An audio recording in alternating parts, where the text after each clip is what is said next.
This 7 Toyota Camry is drinking fuel like no man's business. It's burning fuel like my client works with the NNPC. Now, the funny thing is, it has no dash light on this car, and my client says that he spends on average 300,000 on petrol per month, and it's not like he even goes out of state. And he also complained that he had the code P0172 at some point in time, and also a pending P0128. So let's see what happens. So I'll be using my scan to my Autel MK808BT to unravel the mystery that this vehicle is about to show onto us. Now here's the thing. This car is running and I can almost smell direct fuel coming out of the tailpipe. Almost smell fuel. And you can see the tailpipe, it's even having stains of petrol, which is another clear sign of burning high fuel. Now here's the thing. While my system is trying to load up, I'm going to scan for codes. The funny thing is, we don't have any dash light, no check light on the dash. We asked him if he cleared the code. He said he had cleared the code like 2 days ago before I brought it here. And I should see history of pending code. You can see there are no codes detected, so I cannot look at the freeze frame or even know exactly what is wrong with the car. But here is the thing. We're going to be looking at the live data here to see what the computer is seeing at the moment. This car has not gotten to optimal working temperature. I'm going to wait in for like 10 to 15 minutes to see if it gets up to optimal working temperature. Remember, he said he also saw a pending P0128. So let's go and read the live data on this vehicle to see what we get here. So we are going into live data to see what we get on this car, because the funny thing is, there's no light on the dash, no single light, and it's funny how the car will be faulty and it has no dash light. Now I'm still waiting for like 10 to 15 minutes to get this car to get up to market temperature, so we'll get the right reading for our vehicle. Spending 300k on 4 monthly when you're not going out of state and you randomly. Here is a snapshot of a live data stream on this vehicle here, and what I just noticed is that this car has been running for over 10 minutes now, and the temperature is struggling to get to the middle here, which is the optimal working temperature. And you can see the temperature in degrees Celsius here, that it's stuck at 48. That's coolant temperature, stuck at 48, even struggling to go up. I've been trying to rev it to stay up, and this car should get optimal working temperature within 5 minutes, and if everything is working perfectly. And now, since it's not getting up to 5 minutes, it says here, yeah, it stays here closed loop, but it will, the RPM here is at around 900, 800, of which should be around 600-ish if it wants to save for idle. Now it's idling at 800, 900, and that is not good. And you can see the mass efflumeter here give me 4.2. 4.2 at this RPM. It's well, I cannot say anything now for the mass efflumeter. What I can say is I need to figure out why this car is not getting up to optimal working temperature. Now here's the thing. At this temperature here, 48, this fan shouldn't be running. Let me give you guys a close up of the fan. That fan is running. This fan is running. This is a clear indication that the fan has been messed up with, and we need to figure out where it has messed up with, why it has messed up. And looking at this place here,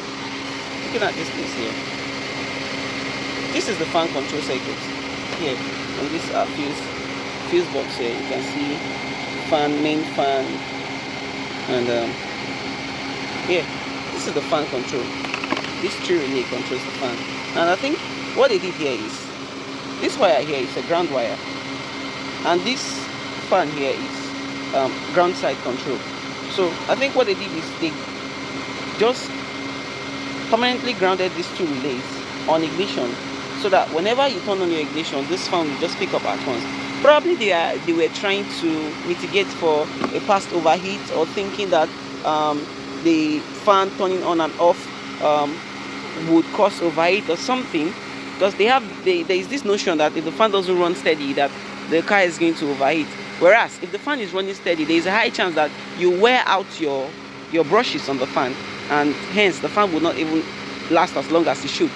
Meanwhile, if they had simply used this tool here, If I use this tool here, this red cooling system pressure tester, to check for leaks and check that the fan is turning on when it should turn on, turning off when it should turn off, and check if the thermostat is actually opening and closing when it should, that would have simply solved all these problems instead of them redirecting this fan to ignition. So what I'm going to be doing, I'm going to take off this bypass and see if our fan works properly. Then later on, I'll use this cooling system pressure tester to test the cooling system to see if there is no leaks. If there is no leaks and the fan turns on when it should turn on, I don't think this car is going to experience overheat at any point in time. So let's do it. So as you can see, I've taken off the wire that I used to jump the relays, and you can see here the fans are turned off now. Here, the fans are turned off now, and you can see coolant temperature is gradually climbing up. And what I'll do quickly is I'll have somebody turn on the AC to see if the fan will peak with the AC on. So turn on the AC. Yep, the fan works with the AC on. Turn off the AC. Now, the reason why the fan will turn on whenever you turn on the AC compressor is the AC compressor is a load on the engine to make the engine pick up temperature faster, and it also helps to cool the condenser that is in front here to actually cool your AC freon. But then let's see, with the fan, with the AC off, the fan is off. Let's see if our fan is going to pick up at around 95, 96 degrees Celsius. That's when it should pick off, and it should turn off at around 93. Yeah, 93. It's going to turn off around 93, and it will be doing that back and forth as far as the AC is off. It should be doing that back and forth, and then you can see our airflow meter reading is dropping down fast. And I think we might have just solved our customer's high fuel consumption issue. But you can see my short-term fuel trim is still on the minus, still trying to reduce the fuel consumption. Although my long term is being friendly, plus or minus 10 is fine on this fuel trim here. Sorry for the glare. You can see plus or minus 10 is, it's okay. Long term is even still dropping, and the short-term fuel trim is still on the minus there. Let's see what happens if our system to reach is being resolved. So what I'm expecting here now is I'm expecting my mass airflow here to be around my engine capacity at 600 rpm and engine at optimal working temperature. Now my engine is getting close to optimal working temperature, and my engine speed is around 780, and my mass airflow is at 3.3. because what I've studied about Toyotas and Lexuses is that whenever your engine is at optimal working temperature and your engine speed is at the optimum speed, which is around 600 rpm, 650, 700, yeah, 650 rpm, your mass airflow should be giving you at around the engine's capacity. And now this is a 2AZ engine, which is a 2.5 liters engine, yeah, 2.4 liters engine, and my mass airflow should be giving me in grams per seconds the engine's capacity at optimal working temperature, and my engine running at idle speed 650. Now you can see my long term fuel trim, it's at 0 now, but my short term is still telling me it's noticing excessive fall and it's trying to cut down on fall still. Let's watch it. Let's see if this guy drops down. You can see the mass airflow still dropping, which is good, and then this guy's at 600, which is nice. So let's see if it stays at around 2.0, 2.5, which I'll be fine with. And then if that's what it does, then I believe this car here is fine. So let's watch it.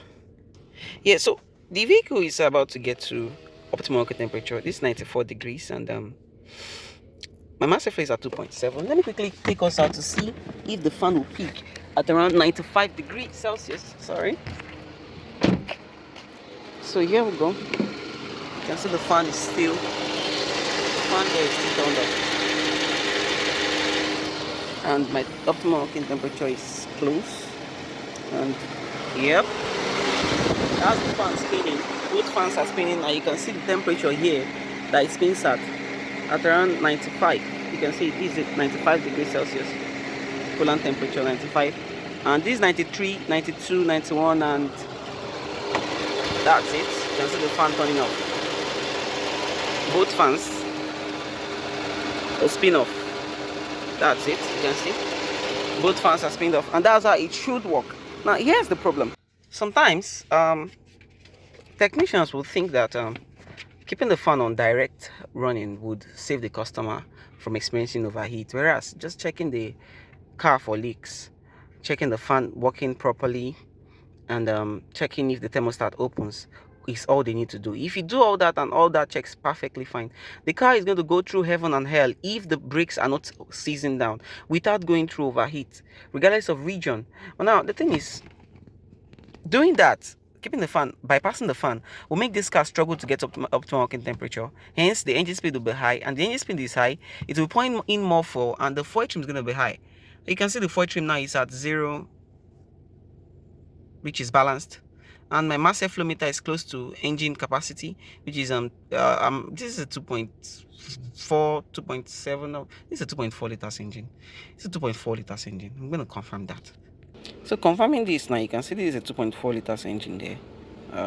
Confirm that 2.4 liters engine. So I should be getting around 2.4 liters. Plus or minus 2 is not bad. This is 2.6 grams of air. And if I increase, if I try to induce a lean mixture by taking off an air hose or something, you see this guy is also going to increase. Let me do that for you guys to see. So now let's induce a lean mixture here, and you will see this guy goes up. So now I'm inducing a lean mixture by taking off an air hose here, and you can see the reading fluctuates and goes up. You can see that, and the RPM too equally tries to meet up with that. So basically what the airflow meter does is it takes a reading of your airflow while the engine warms up. Now let's also use the opportunity to check the coolant to see if the fan still picks up again at 95. So now it's at 95, and let's watch the fan peak. We'll wait for the fan to peak here. You see that? So it's gonna peak on both sides till it gets to it drops to 93 or 90, and then the fan is gonna cut off. You can see it's dropping down now. And that's how you see that at 93, 90 it cuts off, and that's how the fan should behave. So pretty much looking at my fuel trim now, my fuel trim is at 0, which is balanced, and the short term is at around plus or minus 10, under plus or minus 5, so it's optimal. So I'm going to drive this car around for a while and see if the code, if it gets any code or if any code comes back. If that resolves the issue, then we'll believe that when we get back, this guy is going to be dry after driving for a while. It's going to be dry off, because I think it's even reducing. So that's pretty much how you fix the high fuel consumption. It's not everything every time you throw parts at something, and bypassing your fan is actually very, very bad for your vehicle, regardless of region. To make your car stay stuck on winter mode, regardless of the region, to make your car stay stuck on winter mode. So that's pretty much it. We'll go for a test drive around and see what we get. Now, like I said, I was going to show you guys the cooling system pressure testing. Pump it up. So this guy should be holding at around 15 psi with no leaks for 10 minutes. If it drops after 10 minutes, that means there is a leak somewhere. Let me give you guys a close-up look. Yes, you can see it there. That's 15 psi. So I'm going to hold on for 10 minutes and see if it holds. If it holds with no leak, then we don't see any reason for this car to actually overheat after this testing. So here it is. But you can see the wait for 10 minutes and come back. Pressure still holding at around 15 psi, which is good, and there's been no sign of leaks anywhere. So we do not expect this car to drop water or overheat, even if it goes to heaven and hell. So I think that's pretty much it for this video. Thanks.